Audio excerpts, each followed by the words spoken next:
మార్గమధ్యంలో ప్రయాణంలో మోషే మీదను అహరోను మీదను సరిగినప్పుడు దేవుని కోపం వారి మీదకి రగులుకొని తాపకరమైన సర్పాలను దేవుడు ప్రజల్లోకి వదిలాడు.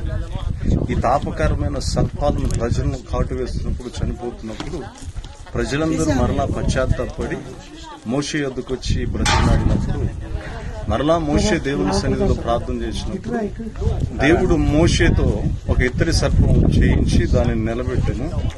దాని వైపు ఎవరైతే నిదానించి చూస్తారో ఆ కాటు తిన్న ప్రతి వారు బ్రతుకుతారని దేవుడు చెప్పాడు.